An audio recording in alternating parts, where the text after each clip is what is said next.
Mesdames et messieurs, bonsoir et bienvenue. L'attaque de Charlie Hebdo et la marche républicaine qui s'en est suivie un peu partout en France cet après-midi, ainsi que la formation des nouveaux gouvernements au Mali seront les principales articulations de notre débat de ce dimanche. Nos invités sont Adam Thiam du Républicain, Dr Etienne Fakaba Sissoko, économiste, Omar Sangaré, juriste, et Serge Daniel, journaliste écrivain. Marche républicaine ce dimanche après-midi un peu partout en France. Celle de Paris a drainé, selon les organisateurs, 1,3 à 1,5 million de manifestants, parmi lesquels une cinquantaine de chefs d'État et de gouvernement du monde. Nous allons dans la deuxième partie du débat commenter ce rassemblement, mais juste rappeler aux téléspectateurs que tout est parti de l'attaque mercredi dernier de la rédaction de Charlie Hebdo par les frères Kouassi. Omar Sangaré, Charlie Hebdo, une rédaction littéralement décimée après cette attaque terroriste. Un premier commentaire avant de parler de la manifestation monstre de cet après-midi. C'est pour d'abord commencer par te dire que cette marque d'exaspération à l'égard de Charlie Hebdo n'est pas un hasard. Pour quelqu'un qui se reporte un peu au comportement de ce journal satirique depuis déjà 12 ans, devait s'en rendre compte évidemment qu'il y a quelque chose de mauvais qui se préparait, sans pour autant être en mesure de pouvoir canaliser avec précision d'où allait se porter l'action, comment allait se faire et où et avec combien de morts. Mais les exactions idéologiques que moi j'appelle, n'est-ce pas, la résultante d'une série d'actions perpétrées contre la personne du prophète, a été un peu l'incitateur, le facteur incitateur de tous ces déboires-là qui a amené la France là où nous en sommes. Mais pour rester un peu dans le cadre d'une compréhension globale du phénomène intégriste en France, je vous dirais qu'il y a deux options majeures qui doivent s'intégrer dans la dynamique de l'analyse au stade actuel. Premièrement, il y a une catégorie de personnes que j'appelle non intellectuelles mais fortement idéologisées, qui sont très susceptibles et réceptifs aux idées, n'est-ce pas, d'attaques terroristes contre les symboles français de l'Occident en passant. Et il y a une autre catégorie que j'appelle les vrais tueurs, auxquels appartiennent les frères Chouaki et Kouachi et Amédi Koulibaly, qui sont d'une dextérité extrême et qui sont capables d'aller à des abominations d'une portée incalculable. Etienne, sur l'attaque de la rédaction de Charlie Hebdo déjà.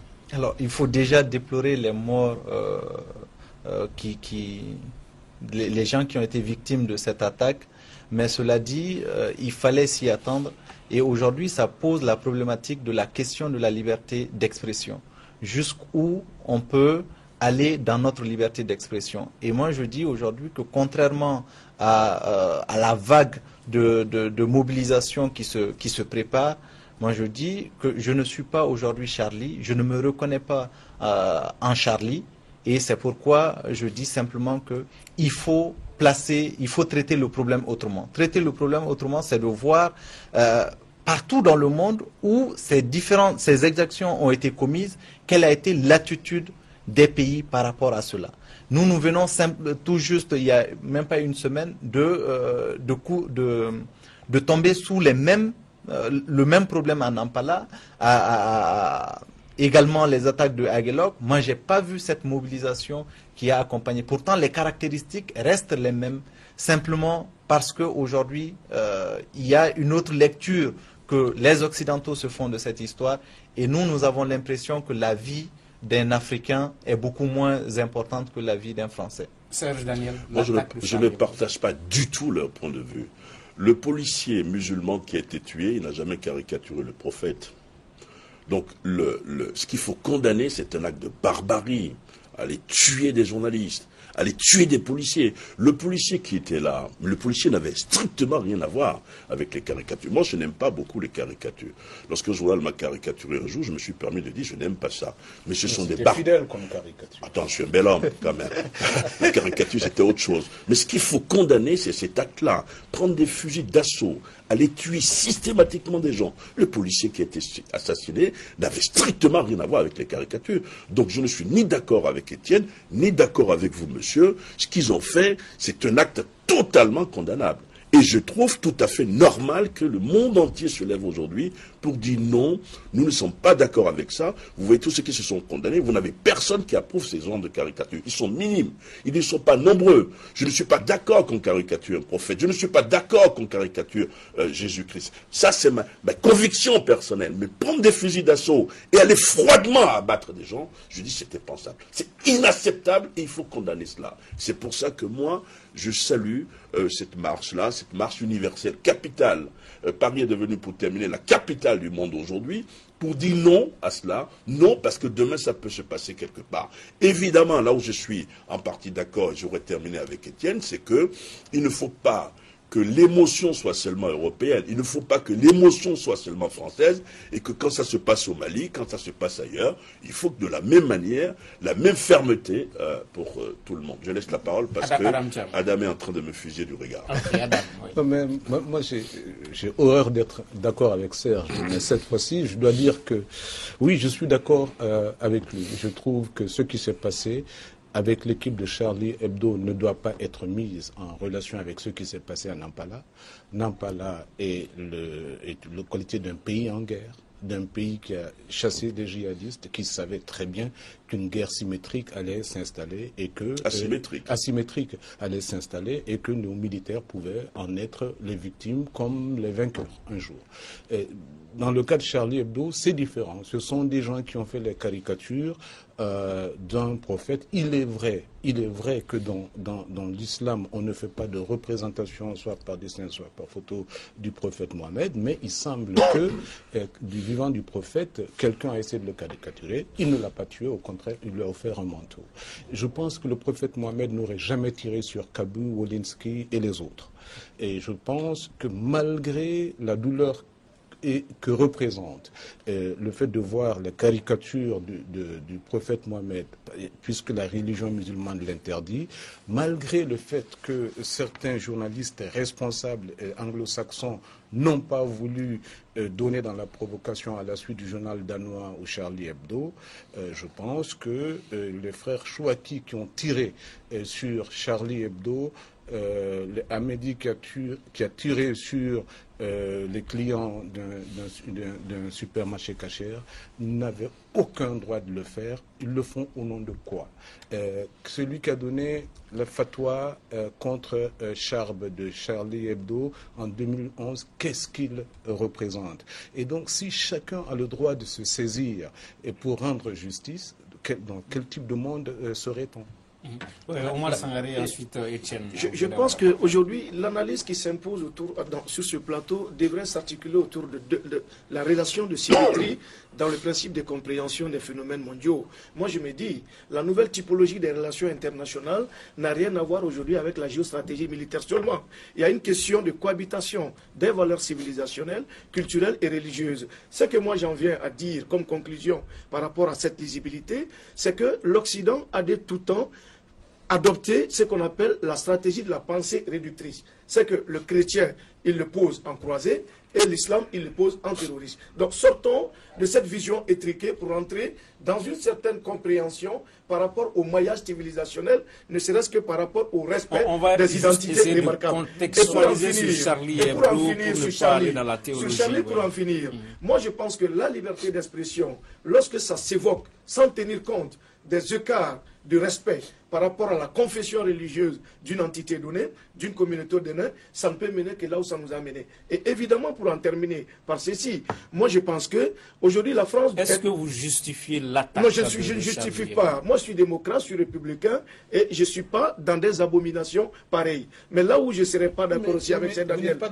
Là où je ne serais pas d'accord avec Cheikh Daniel et Adam Thiam, je vais vous le dire. Très rapidement, avant de donner la parole à Etienne. La France doit pouvoir se tirer de l'ornière de ce qu'on appelle l'asymétrie de la liberté individuelle et de la sécurité publique. D'accord. Que les choses soient claires. Ouais. Je ne cautionne pas ces meurtres-là. Et en tout humaniste, il faut rendre hommage à ces personnes-là. Que cela soit clair. Mais au-delà de l'émotion, il y a aussi une autre réalité. Et cette réalité-là, c'est que ce n'est pas la première fois que des djihadistes frappent. Et frappent lourdement. Le Mali en a fait les frais à Aguelok. C'était des djihadistes. Et pas plus tard que 2 jours au Nigeria, une fillette de 10 ans s'est fait exploser, tuant plus de 20 personnes. Cela est une réalité aussi. Est-ce que dans le monde entier, une telle mobilisation s'est effectuée autour de cela? C'est ça aussi la question. Parce que les faits étant les mêmes, les pertes de vie humaines étant les mêmes, pourquoi deux types de réactions face au même type de problème? C'est ça la question. Pour la simple raison que ce que nous condamnons, ce n'est pas forcément une attaque djihadiste sur la France, mais c'est l'exécution d'une fatwa. Une fatwa parce que rendue contre Charlie Hebdo pour avoir reproduit les caricatures du prophète Mohammed il y a en 2011. C'est ça la différence. Ce n'est pas n'importe quelle attaque. Il s'est passé des choses aux États-Unis en 2011. Il s'est passé des choses en 2004. C'est pourquoi en Espagne, il s'est passé des choses en 2005 en Angleterre. Et ça n'a pas généré la mobilisation internationale qu'on a vue aujourd'hui. Okay. Malgré le fait qu'il y a eu 3000 morts aux États-Unis en 2011. D'accord. Maintenant, ce que je voulais dire simplement je ne crois pas qu'il faut penser que Charlie Hebdo incarne l'Occident tout entier. Il est arrivé à Charlie Hebdo de croquer Jésus, il est arrivé à Charlie Hebdo de croquer les dirigeants, il est arrivé à Charlie Hebdo de défendre les Noirs. Charlie Hebdo n'est pas l'emblème de l'Occident et ce n'est pas l'emblème de l'Occident qui a été attaqué. Okay. Serge Daniel, je voulais poser une question. Est-ce qu'aujourd'hui, tout le monde ne s'est pas laissé embarquer dans un piège, être ou ne pas être Charlie? Est-ce que c'est là la véritable question? Est-ce que la question aujourd'hui, ce n'est pas, par exemple, quand Ku Klux Klan aux États-Unis commettait ces abominations, ça ne représentait pas tous les chrétiens du monde. Aujourd'hui, ce que les frères Kouachi ont fait à Charlie Hebdo, ça ne représente pas tous les musulmans. Boko Haram, ça ne représente pas tous les musulmans. Est-ce que les extrêmes ne sont pas de tous les côtés? Il ne faudrait pas voir la chose dans ce sens-là. Les extrêmes sont de tous les côtés. Exactement, je suis d'accord avec vous. Et ce qui m'a frappé parmi les réactions, c'est que vous avez quasiment tout le monde. Il y a quelques mosquées, il y a des mosquées, des lieux de culte qui ont été attaqués après les événements en France. Il faut condamner cela. Ce n'est pas normal. Ce ne sont pas les musulmans qui ont posé cet acte-là. Et ce qui, moi, m'a frappé, pour répondre à votre question, c'est que ces deux frères, je vous dis, ce ne sont pas des musulmans. Si c'était des vrais musulmans, ils n'auraient jamais fait ce qu'ils ont fait. C'est pour cette raison qu'on répète à l'envi qu'ils n'ont pas fait d'amalgame. Ce n'est pas parce qu'ils ont posé cet acte-là qu'ils posent cet acte au nom de tous les musulmans, je ne crois pas. Je suis d'accord avec vous, mais il ne faut pas faire d'amalgame. Mais encore une fois, je suis vraiment, pour une fois, révolté, totalement révolté par rapport à ce que disait tout à l'heure mon ami Étienne, qui s'est un peu calmé ou qui a un peu mis de l'eau dans son vin. Mais en revanche, vous continuez. Le problème, ce n'est pas un problème de religion. Lorsque vous allez tuer un policier musulman dans l'exercice de ses fonctions, c'est que vous êtes tout simplement un barbare. Et moi, je suis tout à fait d'accord avec l'émotion. L'émotion vive. Vous avez 1 million à Paris, intramuros, à l'intérieur de Paris, près de 2 millions de manifestants. À l'intérieur, près d'1,5 million de manifestants. Des chefs d'État qui sont là-bas, peut-être qu'on verra les images tout à l'heure. C'était tout à fait normal qu'aujourd'hui, Paris soit la capitale du monde, pour dire non, parce que d'abord, moi, ce sont des confrères qu'ils ont tués. Et j'aurais pu être à leur place. Si vous étiez à Charlie Hebdo, peut-être que vous seriez mort. Donc il faut absolument condamner cela. Et ne pas laisser Étienne dire le contraire, cette fois-ci. Ok, heureusement qu'on est pas à Charlie Hebdo. Bon, très rapidement, avant de continuer. Vous savez, il radicalise un peu son analyse vis-à-vis de ma personne. Là, je ne suis pas d'accord. Moi, je ne suis pas dans un angle de condamnation par rapport à l'islamophobie ou par rapport à la caricature prophétique. Moi, je suis dans une logique d'explication qui veut tout simplement, qui consiste à poser les problèmes tels qu'ils se sont posés. Mais là où je vais aussi rejoindre le doyen Serge Daniel, je ne suis pas doyen. Serge Daniel, pour reconnaître qu'effectivement, je me sens solidaire aux journalistes et je me sens solidaire à la France tout entière, sans être un peu dans ce qu'on appelle le complexe, pour dire qu'évidemment, on ne devait pas tuer des gens pour logique. On est d'accord. Et l'islam, en tant que tel, dans son acception originelle, ne prône pas la barbarie, la violence ou le meurtre, mais c'est la pensée islamique, telle que déformée par certains radicaux, les salafistes, qui nous poussent un peu à ces exactions-là. Mais aucun bord religieux islamique. Je se reconnais dans ce principe de pratique, tout à fait. Non, je vous en prie. Okay. Quand il dit des choses qui ont des implications sur le reste du débat, il faut qu'on puisse intervenir. Il a dit que c'est pensé déformer des djihadistes. Donc, est-ce que lui qui disait tout de suite sur le plateau, effectivement, qu'on pouvait comprendre que les gens soient là à cette extrémité, est en train de nous dire que peut-être... Ah si, si. Non, oui. Non, mais intellectuellement... Non, Étienne, pour dire... Moi, je veux juste dire que vous ne répondez pas à la question fondamentale qu'est la problématique de la liberté d'expression. Non, je ne suis pas d'accord. C'est ça aussi le problème. Vous ne pouvez pas m'interrompre et déformer... Moi, je ne vous interromps pas. On m'a donné la parole. Aux avocats du diable, simplement... On m'a donné la parole. Parce que ce qu'il a dit au début est bel et bien une défense des djihadistes qui ont tué l'équipe de Charlie Hebdo. C'est la raison pour laquelle Serge a dit qu'il n'est d'accord ni avec vous ni avec lui. Et ça, c'est assez clair. Maintenant, si ce n'est pas le cas, c'est ce que j'ai compris, j'aimerais qu'il reprécise sa pensée. Voilà. D'accord. Avant, vous allez repréciser après, Étienne, parce qu'il faut qu'on avance dans le débat. Très rapidement, Étienne. Moi, je dis, si Serge comprend aujourd'hui le fond de ma pensée, c'est qu'il n'avait pas compris au début. Parce que c'est la même chose que je dis depuis tout à l'heure. Que la problématique principale, au-delà de l'émotion, c'est la question de la liberté d'expression. Quand vous sentez que votre liberté d'expression heurte les sensibilités d'une catégorie de personnes au plus profond de leur âme, comme les musulmans, comme les chrétiens, et que vous persistez dans votre stratégie marketing de faire de la xénophobie, de l'islamophobie, votre stratégie marketing, il faut s'attendre à des conséquences. Et cela ne justifie pas l'acte qui s'est passé. Mais pourquoi vous dites ça? Mais on n'est pas des enfants. On sait que chaque acte peut porter à conséquence. La question qu'on vous pose, c'est est-ce que vous condamnez ce qui se passe aujourd'hui, ce qui se passe avec Charlie Hebdo ou non? Sinon, on comprend pourquoi les gens ont tiré. Moi, je suis indifférent. D'accord. Moi, je condamne avec véhémence l'attaque contre Charlie Hebdo. Ça, je le dis haut et fort. Parce que là où je ne serais pas d'accord avec Adam Cham et qu'il ne doit pas m'assimiler, à un audateur, des terroristes. Cette pensée-là, et puis on avance. Non, la pensée, moi j'ai dit, Adam Cham, au début, qu'il fallait comprendre la problématique du monde sous deux angles. D'abord, ne pas heurter les sensibilités, comme il a dit. Et deuxièmement, respecter les identités telles qu'elles sont constituées sur un espace territorial donné. Et encore, de là, à tirer la conclusion que je me reconnais dans l'abomination commise par les frères Kouachi, ça fait deux. Nul autre que moi ne peut accepter à ce talent démocratique et républicain de s'assimiler à des gestes aussi barbares. Voilà qui est bien dit. On avance dans le débat. Un tour sur la page Facebook. Abdraman Ben Mamata Touré qui dit « Si être Charlie, c'est cautionner l'offense, je ne suis pas Charlie ». On va revenir à cette marche de cet après-midi. 1 300 000, 1,5 million selon les organisateurs. Une marche à laquelle ont pris part plus de 40 chefs d'État du monde, dont le président Ibrahim Boubacar Keïta du Mali, que nous écoutons ici. Je viens de voir un drapeau malien flotter. Bien au vent. C'est toute une symbolique. Nous sommes ensemble.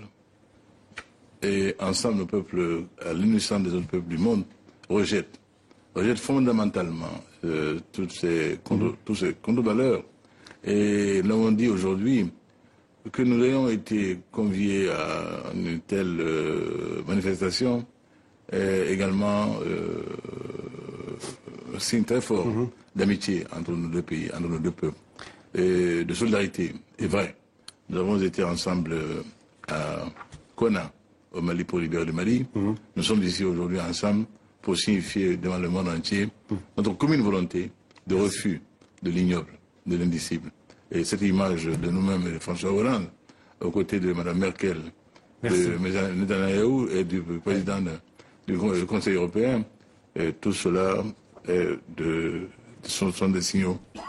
Voilà, Omar, que vous inspire cette présence massive de chefs d'État et de gouvernement Paris, capitale mondiale de la lutte contre le terrorisme? Non, ce n'est pas Paris, capitale mondiale, c'est pareil hasard que les gens se sont retrouvés à Paris. Sinon, c'est une guerre globale contre laquelle il faut une mobilisation globale. Le terrorisme aujourd'hui n'est pas présent qu'à Paris. Aujourd'hui, les actes radicaux ont été perpétrés sur le sol français, mais demain, on ne sait pas parce que déjà, on est dans une symétrie rotative des guerres où, effectivement, le positionnement des appartenances idéologiques se fait radicaliser, à telle enseigne que chacun doit essayer de se resserrer des valeurs de liberté d'expression, des valeurs de défense de la vie humaine, des valeurs de défense de la multiplicité des appartenances confessionnelles. Autant s'appartenir au bloc occidental qu'appartenir à la péninsule arabique dans toutes ses valeurs, moi je pense que l'individu, dans sa vie, reste sacré et inviolable et qu'on ne doit pas l'arracher sous quel prétexte que ce soit et sous prétexte qu'il s'en a écarté d'une disposition religieuse qui ne trouve pas son fondement. Charlie Hebdo est un journal qui a sa ligne conductrice, qui a ses défenses, qui a sa façon d'analyser les différentes composantes confessionnelles et il en a fait aux chrétiens, il en a fait aux harkis et il a fait de même au prophète Mahomet. Je ne le défends pas, mais il n'y avait pas raison de les tuer. Étienne, sur cette présence d'une cinquantaine de chefs d'État et de gouvernement? Ça montre d'abord une prise de conscience et une mobilisation qui, pour moi, doit être le départ de la lutte contre le terrorisme sans hypocrisie. Parce que ce que nous avons, l'impression que moi j'ai personnellement, c'est qu'il y a deux poids, deux mesures, il y a un double jeu de certains pays dans la lutte contre le terrorisme. Et aujourd'hui, que cette mobilisation-là se fasse autour de la France ne peut être que quelque chose de salutaire. Ça montre encore une fois de plus que tout le monde peut être frappé et n'importe où. Et c'est ça le plus important. Et prendre conscience de cela nous amène... On aurait dû assister à une marche comme celle-là lorsqu'il y a eu le rapt de jeunes filles du Nigeria ou lorsque... Tu m'arraches les mots de la bouche, c'est exactement ce que je veux dire. Parce que des actes comme ça, on l'a vu, ça fait des années maintenant qu'on le voit. Mais jamais il n'y a eu une telle mobilisation pour soutenir le pays en question, pour soutenir les responsables du pays en question. Et donc aujourd'hui, que face à cela, on peut dire que quelque chose, malheur est bon, parce que ça nous permet de nous réveiller. Lors du rapt des jeunes filles au Nigeria, vous vous souvenez, il y a eu une mobilisation, mais une mobilisation éclatée. Vous avez vu Mme Obama avec cette pancarte, rendez-nous nos femmes, rendez-nous nos filles.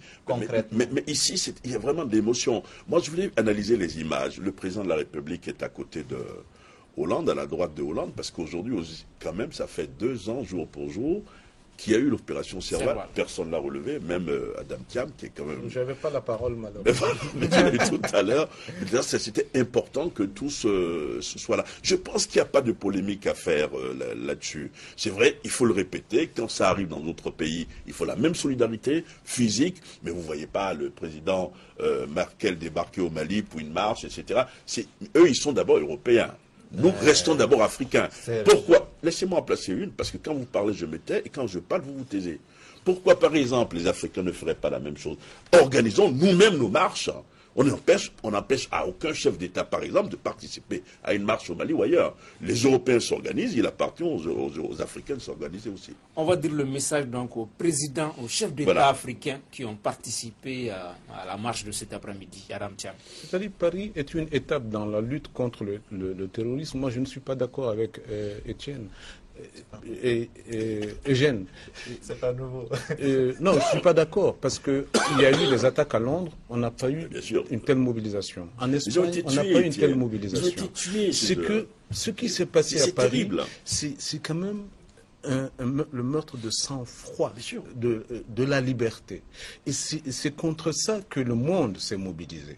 Et c'est contre ça que le monde s'est mobilisé. Ce n'est pas forcément l'attaque terroriste. Je pense que si on avait attaqué un métro, il n'y aurait pas eu tout ça. On est à une étape de la lutte contre le terrorisme où, effectivement, il y a une internationale de la solidarité qui se renforce. Elle était déjà là. On l'a vu au Mali. Hein. Ce n'est pas votre armée qui a libéré ce pays. Hein. Ce n'est pas l'armée malienne qui a libéré ce pays. Quand le président Keïta dit que oui, nous avons libéré qu'on a avec les Français, la vérité, c'est que le 11 septembre 2013, ce sont les Français. le 11 janvier 2013, ce sont les Français qui ont libéré Konna. Oui, on était là, on était là. On a eu un revers le 9 et le 10. Les Français sont intervenus le 11. On a accumulé les revers depuis 2011. Donc, il ne faut pas essayer de nous mettre dans des sentiments ici anti-français. Ce pays a été libéré par l'étranger. Les forces de la CEDEAO, les forces françaises, etc. Et notre armée est en reconstruction. Tout le monde le reconnaît. Même le président l'a dit dans son discours du 31 décembre. Et donc, la solidarité que nous avons vue à Paris aujourd'hui n'est pas contre le monde, c'est pour le monde. C'est pour la liberté. Et ce n'est pas, il ne faut pas amener les philosophies altermondialistes ici pour dire que, bon, c'est parce que la France est un pays important qu'on l'a fait. Le Mali est un pays pas important, on ne l'a pas fait. Le monde entier s'est mobilisé pour le Mali, pour libérer le Mali. Le monde entier a assisté notre armée. Ce n'est pas la faute du monde si le 21 mai à Kidal, on a découvert effectivement que des efforts sont encore à faire pour avoir une armée capable de libérer le pays. Omar Sangaré, lors des attentats du 11 septembre aux États-Unis, on a dit que le pays a été attaqué dans ce qu'il a de plus fort et on s'est dit qu'il va y avoir un après 11 septembre. Aujourd'hui, est-ce qu'on peut dire qu'il va y avoir un après 7 janvier, l'attaque de la rédaction de Charlie Hebdo? Est-ce que ça a commencé? Et par rapport à l'extraction temporelle, il ne faut pas seulement les situer dans l'après. Il y a un pendant, il y a un avant, un pendant et un après. Et il y aura tout ça. Par exemple, ce que moi je voudrais vous dire, et pour être encore d'accord avec Adam Cham, sans pour autant répondre au préalable à votre question, c'est que... répondez à ma question. Je vais répondre à votre question. Répondez à la question, ça nous permet d'avancer. Je vais répondre à votre question. Je vais répondre à votre question. Vous m'avez posé la question pour savoir si effectivement il y aura un après. Oui, il y aura un après. Parce que rien de tel ne sera comme avant en France. Par rapport au contrôle des mouvements, par rapport à la série de maillages territoriaux qui va s'imposer, déjà, on a assisté à l'élévation de comment dirais-je, la mise en place de Vigipirate, niveau attentat, et déjà, ça prédestine d'une certaine amélioration de la qualité des services de renseignement et du renforcement des capacités des services de sécurité à veiller davantage sur la sécurité des Français. Mais maintenant, pour dire qu'effectivement, nous sommes doublement redevables à la France, d'abord par rapport à notre appartenance au giron républicain démocratique, nous partageons un certain nombre de valeurs avec elle, et aussi, pour revenir à ce qu'il a dit, nous sommes redevables à la France, d'autant plus que le même rebond, la France nous l'a fait. Et pendant un moment où personne n'osait, bien sûr, Etienne, je vous vois, je vous avoir la parole, je vois lâcher rapidement. Mais bien sûr, voilà, donc je vais m'arrêter là pour ne pas trop. Voilà, ok. Voilà. Okay. Mais sinon, vous parlez en français. Etienne, j'avais une question précise pour vous. On a posé la question de l'après 7 janvier à Omar Sangaré. Je veux réagir à ce qu'on a dit. Oui. Non, juste pour je vais le faire.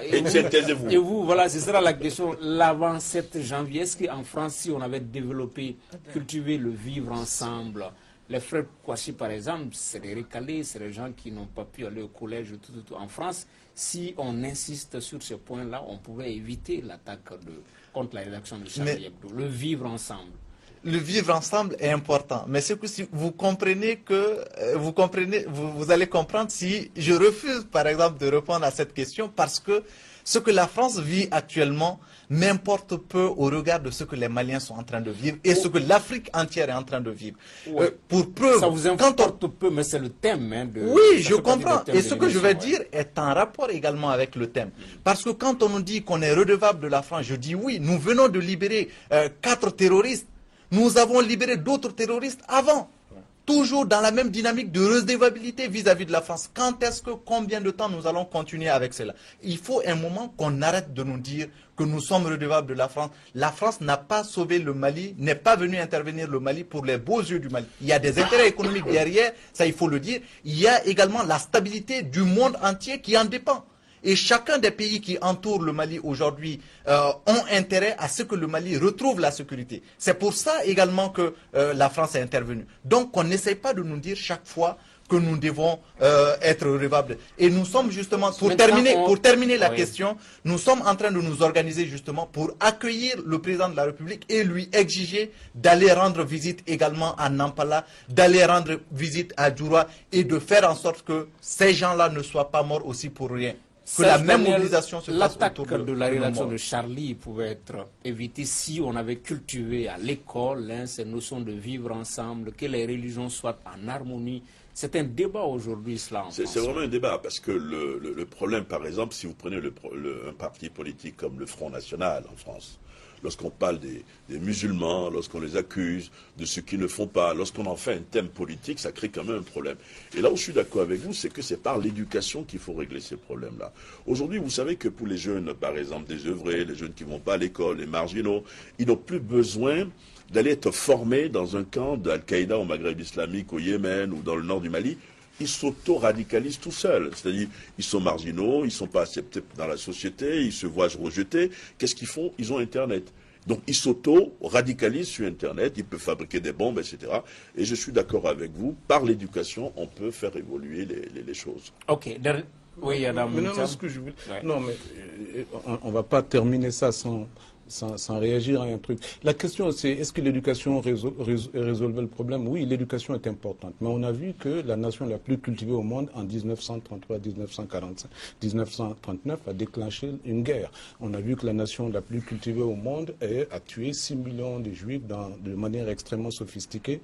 Les hérésies, les extrémismes font partie du monde. On les aura de temps en temps. Okay. Mais l'autre chose, c'est, oui, mais exigeons tous au gouvernement malien, au président d'aller à Nampala. Et Djoura, ça fait partie du Mali, ce n'est pas un problème, ça. Et je pense effectivement que Djoura n'est pas moins important que ce qui s'est passé à Paris. Mais ce qui s'est passé à Nampala, on essaie simplement de vous expliquer, est la conséquence peut-être normale d'une guerre asymétrique. Paris, c'est une attaque contre la liberté et une attaque contre les décolonies. Nous, on est obligé de réagir. La liberté. Okay. Le Mali, dernier thème de cette émission, le Mali a un nouveau gouvernement depuis ce week-end. Un nouveau gouvernement, le troisième du président Ibrahim Boubacar Keïta, dirigé par Modibo Keïta. Ce dernier remplace à la tête de l'exécutif Moussa Amara.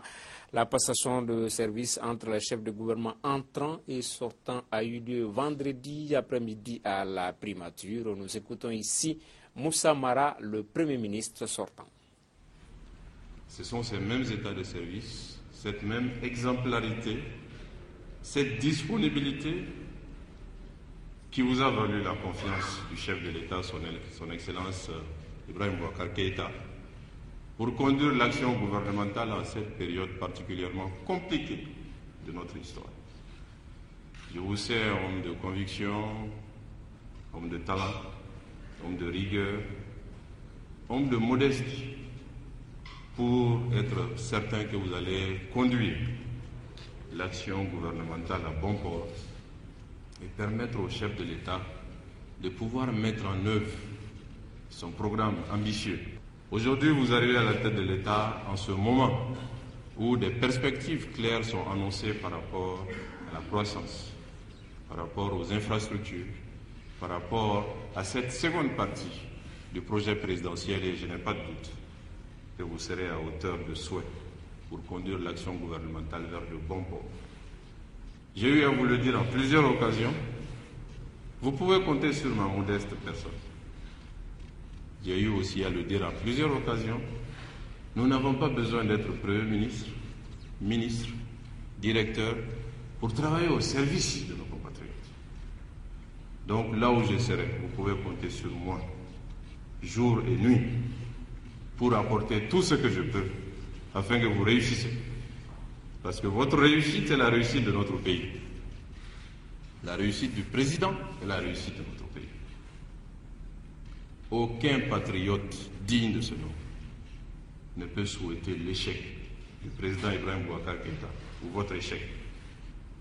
Donc tout patriote doit s'engager à vos côtés. Quant au nouveau Premier ministre Modibo Keïta, il a loué les qualités de Moussa Amara. Modibo Keïta, le nouveau chef de gouvernement que nous écoutons ici. Monsieur le Premier ministre, habituellement quand on succède à un autre Malien de grande valeur, on a le sentiment que l'on va recommencer l'histoire. C'est un manque d'humilité. On a le sentiment que ce qui s'est passé ne représente rien. C'est un manque encore de modestie. Je suis convaincu, à partir de ce que je sais de vous, Monsieur le Premier ministre, que vous avez donné le meilleur de vous-même au service de notre pays, au service de nos populations. Je sais que vous avez accompli votre mission souvent dans des conditions difficiles. Vous aviez la charge de gérer des hommes et des femmes.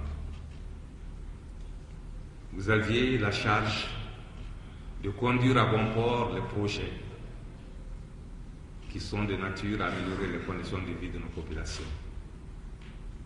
Souvent, on a le sentiment d'être seul. Mais c'est précisément cette solitude du pouvoir qui doit vous donner plus de courage et plus d'engagement. Je suis sûr que vous n'avez absolument rien fait pour vous attendre à une quelconque reconnaissance. Seul le devoir conduit à vos actions. Voilà des propos recueillis par Daouda Kamate et Moussa Bari. Etienne, longtemps annoncé, reporté, le départ de Moussa Mara est finalement intervenu. Un premier commentaire. Il fallait ça de toute façon, parce que Moussa Mara, il faut le saluer pour le travail qu'il a fait, aussi médiocre soit-il. Et la société civile, la classe politique, et même les partenaires techniques et financiers avaient sollicité son départ pour plusieurs raisons. Parce que déjà, pour le parti majoritaire, n'étant pas issu de leur rang, ça leur posait problème. Pour également les attaques les événements de Kidal le 17 et 21 mai, il fallait qu'ils partent. Les histoires de corruption et autres, il fallait également qu'ils cèdent pour justement permettre qu'on laisse à la disposition de ceux-là dont les noms ont été cités dans les différentes affaires pour pouvoir se justifier. Donc aujourd'hui, c'est un ouf de soulagement qu'il s'en aille. Il faut peut-être nuancer après votre commentaire, être aux antipodes tout de suite des propos du nouveau Premier ministre Modibo Keïta. Non, Oumar Sangaré? Bon, sans être plongé un peu dans une autopsie gouvernementale et par rapport à la moralité de Moussa Mara, moi je me dis, son départ, oui, bien sûr annoncé, mais finalement ça a pu avoir lieu. Mais là où je vais un peu me distancer de lui, c'est que tout n'est pas au moins mauvais par rapport à ce qu'il a fait comme acte. Voilà un Premier ministre, il est venu avec toutes les critiques qu'il a supportées jusque-là. C'est vrai, le président a traîné un boulet pendant 9 mois et Moussa Mara, il a posé des jalons aussi positifs que négatifs. Ça dépend de quelques bords politiques où on se situe. Ce que lui, il qualifie peut-être de visite aventureuse au nord a été salué comme un haut fait d'armes par ses partisans. Bon, voilà, moi, je ne suis pas dans cette critique de personne. Je ne suis pas dans la subjectivité. Là où il convient de comprendre ce monsieur à travers tout le passage qu'il a fait à la primature, c'est qu'il a été controversé. Controversé sur plusieurs fronts. D'abord sur le front majoritaire, d'autant plus qu'il n'a pas été l'extraction du front majoritaire, on l'a critiqué. Et deuxièmement, voilà quelqu'un qui n'a pas réussi à faire l'unanimité par rapport au parti d'opposition, compte tenu du fait qu'il a manqué souvent de dextérité par rapport à ce qu'il aurait dû faire pour mettre toutes les intelligences en commun afin de conduire les affaires de l'État. Et troisième chose, c'est sa propre personne, de fait de ses ambitions démesurées et trop personnalisées, qu'il a au moins buté contre le mur. Et voilà autant de fronts qu'il n'a pas pu contenir. Est-ce que le RPM a pu se payer finalement la tête de Moussa Mara? Je pense qu'il y a eu plusieurs éléments qui ont entraîné sa chute. Enfin, son départ. Mais pour la petite histoire, il ne voulait pas partir, contrairement à ce qui se dit. Le jeudi, lorsqu'il est monté voir le président de la République, il est monté voir le président de la République pour proposer un réaménagement ministériel. Pas un réaménagement gouvernemental, mais pas pour partir tout de suite parce qu'il ne souhaitait pas partir. Donc, en fait, il a été remercié. Finalement, le président de la République lui a dit non, vous partez. Je pense que la tache noire dans le curriculum vitae politique de Moussa Mara, c'est le voyage de Kidal. Maintenant que les esprits se sont apaisés, on peut parler froidement de cette visite. Il a pris, en tant que chef de gouvernement, la décision d'aller à Kidal. Kidal, c'est le Mali, c'est tout à fait normal, mais il n'a pas mis de son côté tous les atouts pour aller à Kidal. L'heure d'aller à Kidal, je vais vous le dire. Il va à Kidal pour voir l'administration, c'est normal, il fallait aller voir ce gouverneur qui était là-bas isolé, mais quel intérêt il avait à aller à Kidal s'il ne pouvait pas voir les populations maliennes? c'était hasardeux de sa part d'aller là-bas. Ça a plombé son action à la tête de l'État. Ça a plombé son action à la tête de l'État depuis ce moment-là. Et on savait que c'était difficile de rebondir. Ensuite, il y a eu l'affaire du RPM. Vous savez qu'il y avait des ministres RPM au sein du gouvernement qui le défiaient ouvertement, qui ne répondaient pas à ses coups de fil, ou qui étaient des spécialistes de croc-en-jambe. Ensuite, que retenir des années Marat? J'espère qu'on reviendra là-dessus tout à l'heure. Il n'y a pas eu des années Marat. Il a fait 9 mois, moi j'ai dit 10 mois, PPM a appelé pour dire non, c'est 9 mois. Il a raison, il était dans son 10e mois. L'administration, il n'a pas pu changer l'administration malienne. Donc il n'a tenu jusque-là que parce que le président de la République le soutenait. Et puis à un moment, il faut tirer les conclusions qui s'imposaient. Le pays n'était pas bloqué en tant que tel, mais la machine ne tournait plus parce que Moussa Mara posait problème. Je le dis franchement, c'est quelqu'un que j'aime bien, mais en termes d'analyse, il faut être absolument honnête. Des circonstances atténuantes quand même, on ne l'a peut-être pas laissé travailler comme il aurait voulu. On peut dire ça, non, Adam Thiam? Moi, je préfère rester dans les trucs froids. Je pense que utiliser le RPM pour expliquer le départ de Moussa Mara, c'est vraiment prendre les Maliens pour des enfants, pour des canards sauvages. Parce que le même lobby du RPM n'a pas pu imposer un Premier ministre RPM. Modibo Keïta, c'est clair, n'est pas du RPM. Sauf que le secrétaire général du RPM est monté en grade. Il devient quasiment Premier ministre adjoint. Mais Modibo Keïta n'est pas du RPM. Okay. Alors, ça veut dire que le président peut bien être autonome de son parti. Et au nom de ça, Moussa Mara aurait pu rester là. L'autre chose, c'est on est obligé de constater qu'en moins de 2 ans, en 15 mois, le président, quand même, en est à son 3e Premier ministre. C'est un signe de crise. Et puis, la composition du gouvernement. On avait pensé effectivement qu'il y aurait à avoir un réaménagement institutionnel. On avait entendu depuis le départ de Tatamli qu'il allait y avoir 24 ministres. Nous en avons 29, seulement 2 de moins que... Là, on était à Moussa Mara. On va parler de Moussa Mara d'abord. Oui, non, mais je veux dire, la personne de Moussa Mara ne m'intéresse pas. Simplement. Ce qui m'intéresse, c'est... son départ. Son départ, mais le président peut nommer un Premier ministre et le renvoyer le lendemain. Est-ce qu'il mérite d'être parti? Il mérite ce qui lui est arrivé. Mais alors, s'il mérite... Je prends la place de Tangara. Oui. Je ne sais pas, je ne suis pas le président. Mais ce que je dis simplement, c'est que il faut qu'on soit franc. C'est-à-dire, ce n'est pas le RPM qui l'a fait partir. Sinon, le RPM aurait eu un Premier ministre. Alors, donc, ce qui est important, c'est pourquoi il est parti. Partir autant de mois après Kidal est quand même étonnant. On était presque tous d'accord que la sanction politique immédiate de Kidal, que Mara soit responsable de la visite de Kidal ou non, c'était son départ. Alors, si on attend des mois pour le faire partir pour ça, c'est pas lisible.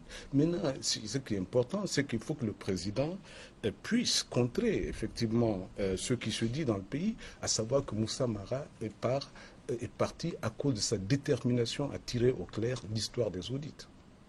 C'est ça. Voilà. Ok, très rapidement. On ne tire pas en général sur un corbillard. Et non, il n'y a pas de corbillard. Hein. S'il te plaît, si tu peux reformuler cela. Bien sûr, il est parti. On ne va pas se mettre à mal parler de lui, n'étant plus aux affaires, en tout cas au premier plan. Maintenant, ce que moi je voudrais dire, c'est que le RPM a contribué à son départ. Cela corrélé à tous les événements que j'ai cités, les événements de Kidal notamment, l'affaire de corruption où il était impératif pour nous de voir les personnes responsables aller devant la justice et ajouter également à cela les accords qui sont en cours actuellement. Mara n'a pas caché qu'il n'est pas totalement en phase avec le document qui avait été proposé. Donc, baliser un peu le terrain, le permettre de partir. Encore une fois, je suis heureux qu'il soit parti. Ok. Omar Sangaré, par rapport au nouveau gouvernement, quand même, il y a le départ de tout ce qui était plus ou moins cité dans des affaires de malversation. Il y a de nouvelles entrées. Sur papier, quand on regarde ce gouvernement, il inspire une certaine sérénité, sans doute à cause de la maturité de certains nouveaux entrants, leur expérience. Ou est-ce que vous n'avez pas eu ce même point de vue? Bon, l'expérience n'est pas la condition sine qua non d'une certaine probité chez nous. Moi, je dirais que l'ossature gouvernementale actuelle, dans sa faction actuelle, inspire réellement confiance, mais pas pour la raison que vous avez évoquée. Par exemple, je vais être précis, Mamadou Igor Diarra, on peut dire S-qualité, un financier brillant, Shogel Kokala Maïga, S-qualité également, son domaine, et ainsi de suite. Sur ce plan encore, je vais vous contrarier. Vous savez, la République des compétences n'a jamais fait une bonne République. Pour reprendre un peu l'expression, les propos de Alain, dans propos sur les pouvoirs, on dit chaque champ de compétences confié à la personne compétente à la matière n'a jamais réussi. La preuve, Alphonse État enseignant a échoué dans l'éducation. ATT militaire a échoué dans le militaire. Donc ce n'est pas une raison. Maintenant, ce que j'aimerais vous dire, le recadrage gouvernemental devrait s'imposer par rapport à deux faits majeurs. Les Maliens attendent ce gouvernement sur deux points. Premier point, comment redonner aux Maliens leur dignité perdue à travers une sortie de crise. Et deuxième chose, comment rétablir la gestion des affaires de l'État par rapport à une certaine ligne, n'est-ce pas, de vertu et d'honnêteté où le Malien moyen pouvait se reconnaître en son dirigeant. Voilà un peu la problématique essentielle. Et là où Moussa Mara a péché, je ne dirais pas s'il a péché par inadvertance ou par manque, n'est-ce pas, d'espace maximum pour s'imposer, mais il avait été pris pour deux raisons. D'abord, comment donner au Mali son élan d'unification et comment pouvoir lutter contre les atrocités financières. Les deux points, il a échoué. Et je ne sais pas pourquoi. Serge, sur la nouvelle équipe. Moi, je vais commencer par le Premier ministre. Il s'occupait des représentants du chef de l'État pour les accords d'Alger.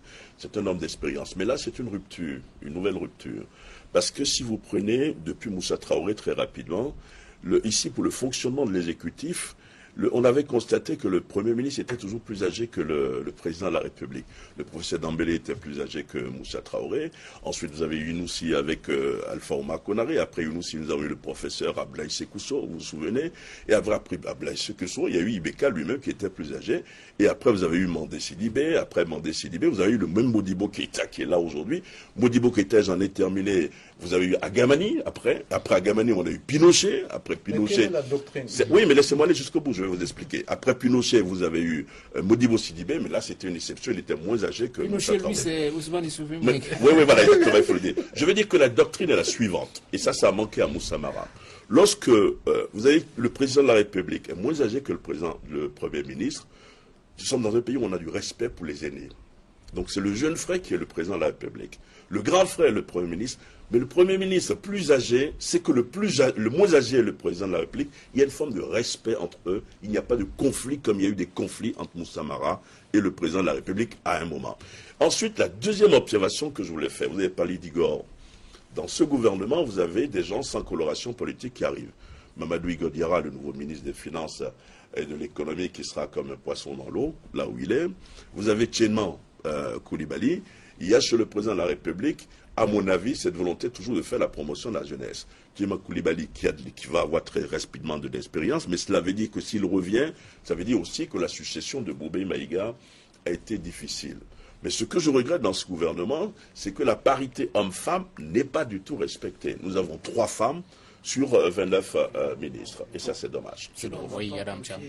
C'est-à-dire sur le nouvel attelage. Le nouvel attelage, ce que je constate, c'est le départ annoncé des 3 ministres. Il n'y a jamais eu de communiqué officiel, de déclaration officielle, mais la rue savait depuis quelque temps que les ministres cités dans les rapports d'audit allaient partir. Et leur départ veut dire quoi? Qu'on donne foi effectivement à toute l'information qu'il y avait sur l'audit et qu'ils sont victimes de sanctions politiques. Mais est-ce que la sanction politique ici n'est pas juste le début de la culpabilité? Parce qu'en fait l'affaire va être devant le juge. Si c'est le cas, la question que je pose, mon sang de bon Dieu, comment se fait-il que de simples ministres puissent être responsable d'autant de dégâts? Et donc, je me dis que cette affaire, peut-être, n'est pas une très très bonne affaire pour nous. Je ne sais, franchement, moi je croyais que cette histoire était réglée. Je croyais que cette histoire était réglée. Les donateurs sont revenus, les Français ont même financé. Je ne savais pas qu'il y avait des marchandages derrière boutique. Ok, il y a Mohamed Erlaf qui revient, peut-être de bon augure pour parler. Ça peut impacter positivement sur les choses. Oui, je crois qu'il était déjà dans la délégation. Ah oui, pardon. C'était mon tour. Mais je te laisse ton tour. Vas-y. Non, mais vas-y. Sur le gouvernement. Sur Mohamed Aguerlaf, précisément. Sur Mohamed Aguerlaf, comme réagir, puisque tu oui, mais ajouter autre comme chose, ouais. Mohamed Aguerlaf, je le mettrais dans le même panier que Igor, comme Choguel, comme tous ces anciens caciques-là qui reviennent, dont j'ai un problème, vous le savez, avec. Donc, par rapport au Premier ministre, si vous permettez, oui. Moi je voudrais dire que sa connaissance déjà du dossier des négociations est un point positif. Et aussi son expérience joue en sa faveur. Mais ce qui est inquiétant, c'est que sous son mandat de représentant du chef de l'État, toutes les propositions qui avaient été faites ont été rejetées en bloc et par la société civile et par la classe politique. Donc, d'une façon générale, par les Maliens. Vous dire alors que son expérience va servir à quelque chose. Sa connaissance du dossier. Sa connaissance du dossier, j'ai dit. Pas... Puisque tout a été rejeté. Okay, voilà. On parlait d'Aguerlaf. Oui. Vous savez qu'il était membre de la commission de négociation d'Alger. Je veux dire, côté gouvernemental, il connaît ces questions-là. C'est quand même... c'est l'ami de... Notre ami, il ne faut pas l'oublier, c'est pour ça qu'il est content, mon ami également, hein, je vous dis. Mais je pense que c'est une bonne chose qu'il revienne. Bon, certains disent oui, il était déjà là, est-ce qu'il fallait qu'il revienne? C'est un Malien avant tout, c'est quand même aussi un signal par rapport au Nord. On a 2 minutes pour conclure l'émission, mais un dernier tour sur la page Facebook. Issa Gakouma, Ibrahim Boubacar Keïta, en près d'un an, a grillé 3 premiers ministres. Est-ce à dire que ce seront, si on suit la logique, 15 premiers ministres pendant les 5 ans, Oumar Sangaré, si on suit la logique de cet internaute? Bon, moi je dis, la logique de cet internaute, peut-être souhaitons que ça ne se réalise pas, mais réellement, sinon on va être un peu amusé à Premier ministre. Bon, sortons là. Mais là où Ibeka aurait dû tirer les meilleures leçons possibles, c'est qu'il vient encore de tomber dans les travers de son mentor Alpha Oumar Konaré. Alpha, en son temps, même si ce n'est pas fait dans des intervalles que lui l'a fait, il a eu aussi à changer 3 premiers ministres, c'est-à-dire de façon rapide. Et mais il y avait une crise. Il y avait une crise. Il y avait une opposition qui avait rendu le pays mais encore, il y a une opposition. Encore, il y a une opposition du parti majoritaire. Il y a une opposition, je ne dirais même pas une opposition. 2 oppositions. Non, la première opposition à ce gouvernement, c'est que peut-être c'est dans le gouvernement même peut-être qu'il y a cette opposition. Les écueils majeurs qui sont érigés devant les différents premiers ministres, c'est que réellement il y a une question de leadership, il y a une question de gestion managériale. C'est que vous ne parvenez pas, ils sont pas parvenus tous les deux premiers ministres précédents, à pouvoir donner un peu de l'élan à cette équipe gouvernementale. Et pour répondre un peu à la question, la venue de Aguerlaf dans le gouvernement, c'est que ça dénote d'une certaine élévation du niveau intellectuel du gouvernement. Je ne dirais pas qu'en lui seul, il constitue la locomotive, mais sa personne s'impose dans toute sa facture intellectuelle et avec lui Igor Diarra. C'est pour vous dire que je suis content de ce gouvernement et j'espère que les Maliens verront le bout du tunnel, compte tenu de beaucoup de paramètres qu'on aura à développer après. Vous avez pris tous les 2 minutes. Moi, je voulais dire rapidement quelque chose, si Adam me permet. C'est vrai, Ibeka, le président de la République, a eu trois premiers ministres. Le premier a claqué la porte, Oumar Tatamli. Le deuxième a été remercié. Le troisième a été plutôt supplié. Ben, si vous connaissez comment ça s'est passé, il n'en voulait pas. Je pense que ça devrait pouvoir marcher. En plus, c'est quelqu'un qui il n'est pas grand demandeur, Modibo Keïta, et il a une autre qualité que Moussa Mara n'avait pas, c'est qu'il a une parfaite connaissance de l'administration malienne. Oui, et en plus, il parle très bien français. C'est ce qui met fin à ce numéro du débat du dimanche. Merci de l'avoir suivi. Nos invités étaient Adam Cham du Républicain, Dr Etienne Fakaba Sissoko, économiste, Oumar Sangaré, juriste, et Serge Daniel, journaliste écrivain. Merci de l'avoir suivi. À la semaine prochaine pour un autre débat.